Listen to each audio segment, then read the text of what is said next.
Frères et sœurs, nous célébrons donc la fête de la Toussaint, c'est-à-dire la fête de tous les saints qui nous sont donnés comme des frères et sœurs pour avancer dans le chemin de la sainteté.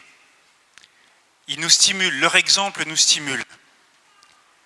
Ces saints ont vécu de l'écoute de la parole de Dieu, l'ont mise en pratique. On peut penser par exemple à Sainte Jeanne d'Arc, qui au XVe siècle, elle a environ 13 ans, entend, dit-elle, la révélation de notre Seigneur par une voix lui demandant d'être pieuse, de libérer le royaume de France et de conduire le dauphin sur le trône. Et à 13 ans, elle obéit à cette parole. Elle donnera sa vie, elle en aura 19. François d'Assise, qui, quelques siècles avant, au XIIe siècle, à 24 ans, entend Jésus lui dire « Va et rebâtis l'Église ». Et il quitte toutes les richesses de la famille pour répondre à l'appel de Jésus.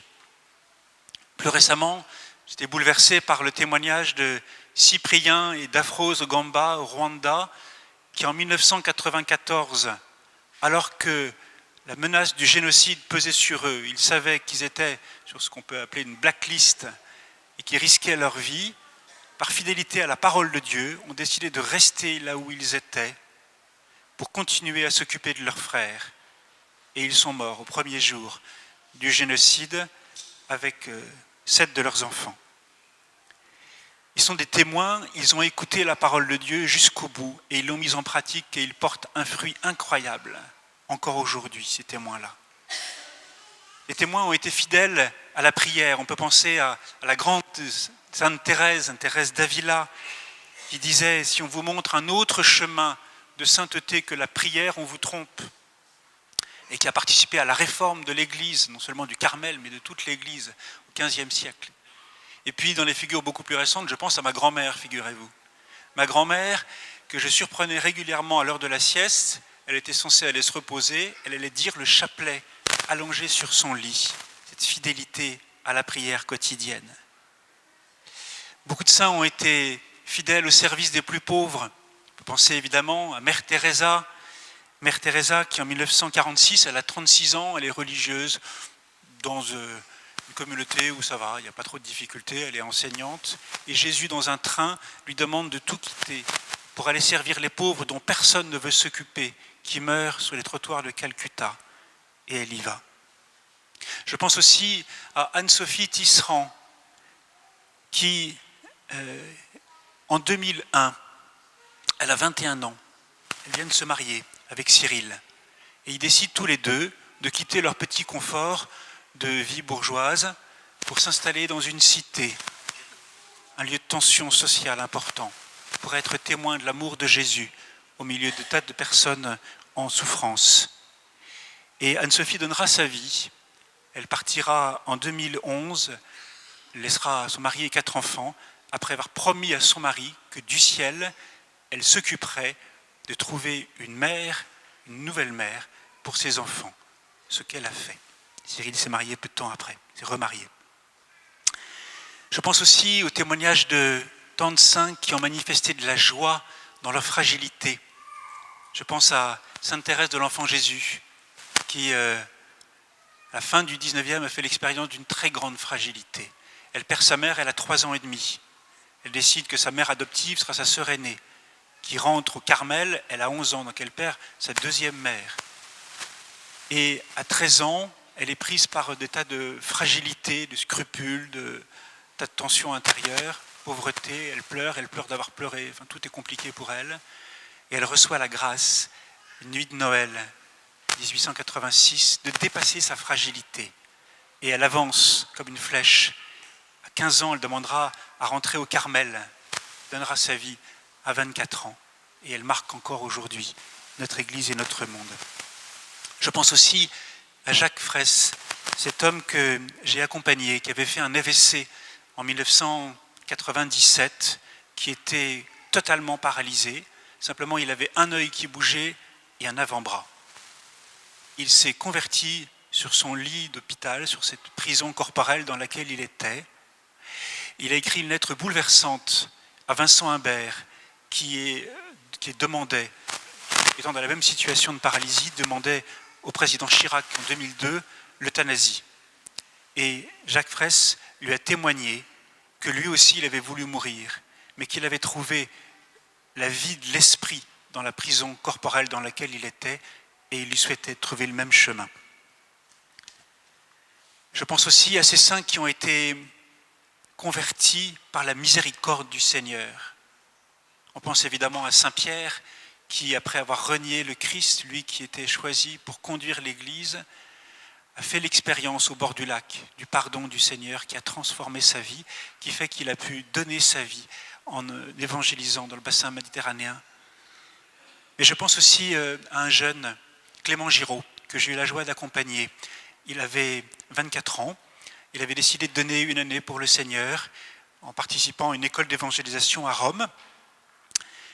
En décembre 2008, il est allé à une retraite et sans savoir pourquoi il est allé se confesser, et cette confession l'a bouleversé, une confession qu'il n'avait pas préparée.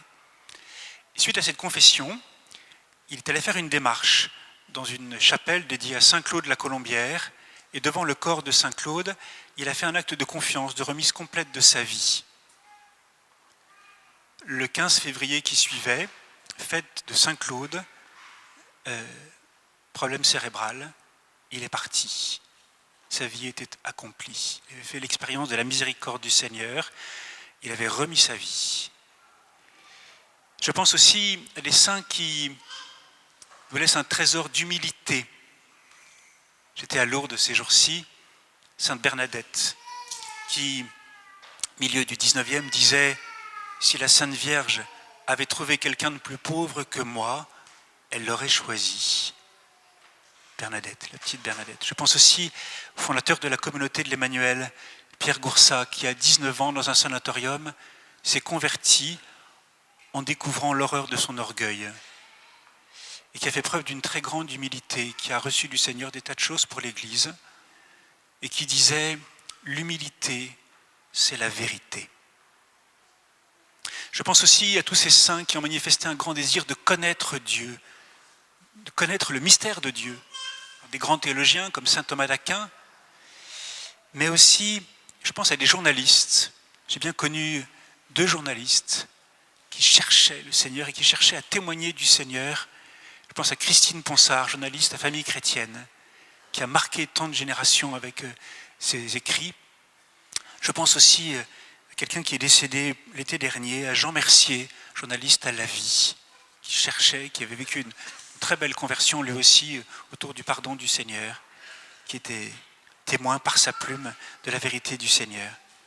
Je pense aussi à des saints qui ont fait preuve d'un amour incroyable pour l'écriture, pour la Bible, qui ont voulu accueillir la parole vivante du Seigneur. Alors évidemment, dans le 1er siècle, Saint Jérôme, qui s'est enfermé à Bethléem pour traduire toute la Bible en latin, mais je pense plus récemment à une femme consacrée dans l'Emmanuel, Marie-Nicole, décédée au mois d'octobre dernier, qui a donné toute sa vie, après sa conversion, pour accueillir la parole de Dieu et pour enseigner la parole de Dieu.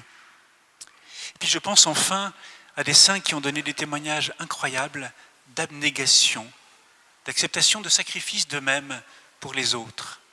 En 1944, un capucin, Maximilien Kolb, dans le camp d'Auschwitz, est en rang avec tous ceux qui sont convoqués par le SS parce qu'un homme s'est enfui et qu'en représailles, 10 vont être tirés au hasard pour aller mourir dans le bunker de la faim. À côté de lui, un homme, père de famille, est désigné par le sort. Il s'avance et Maximilien demande d'aller le remplacer pour mourir à sa place. On pense aussi évidemment au colonel de gendarmerie, Arnaud Beltrame, qui le 23 mars dernier, face à un terroriste dans une grande surface, a décidé d'aller prendre la place d'une femme que ce terroriste tenait en joue avec son arme et qui a donné sa vie. Voilà. Tant de témoignages, frères et sœurs, qui nous stimulent, qui nous font avancer et qui nous permettent de comprendre que nous sommes faits pour le ciel. Ces saints ne sont pas des hommes et des femmes du passé. ils sont du présent et de l'avenir.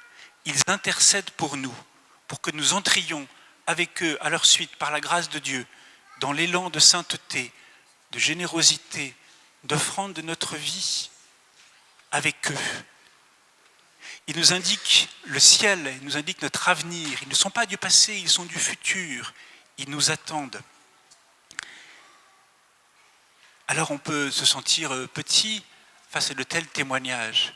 Mais il nous faut découvrir que ce qui a suscité en eux une telle réponse, une telle générosité, une telle foi, une telle espérance, c'est parce qu'ils savaient qu'ils étaient aimés par le Seigneur. Dans la deuxième lecture, il nous était dit « Voyez comme est grand l'amour que le Père nous a donné. Il a voulu que nous soyons appelés enfants de Dieu et nous le sommes. » C'est parce que ces hommes et ces femmes savaient qu'ils étaient enfants de Dieu aimés qu'ils ont pu répondre à l'amour de Dieu. Alors, si vous le voulez, nous allons leur demander aujourd'hui d'entrer nous aussi dans la joie de la foi, dans la générosité de la foi, dans la sainteté véritable.